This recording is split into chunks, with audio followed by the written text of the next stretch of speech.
Recognition. I ask unanimous consent to address the House for 1 minute. Without objection, the gentleman is recognized for 1 minute. Thank you, Madam Speaker. Over the past week, we have seen tragic images coming from Rio Texas. Caravans of migrants wading across the Rio Grande, families sleeping under bridges, Border Patrol who are overworked and overwhelmed. These images don't show a border under control, as President Biden promised. Instead, they're a picture of chaos, incompetence, and a crisis. When President Biden picked Vice President Kamala Harris to be border czar, he assured us she was, quote, the most qualified person to handle the job. He also said she had a plan to, quote, stem the surge of migrants.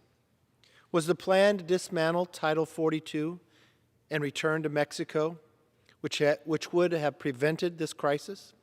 Was the plan to release hundreds of thousands of migrants into the country each month without a COVID test?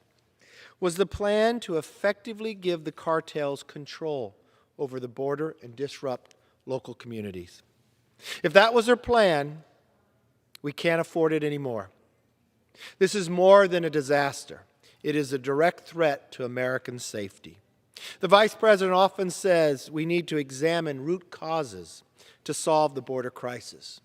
Well, the chaos in Del Rio confirms that the root causes are Democrats' radical immigration policies. It's time for Congress to hold this administration accountable and secure the border. We need to hear from those responsible for this failure, starting with the Vice President.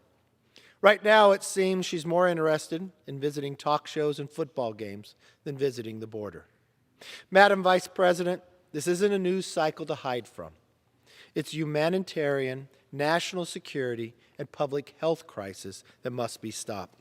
The American people need action and answers, not the largest amnesty plan in American history.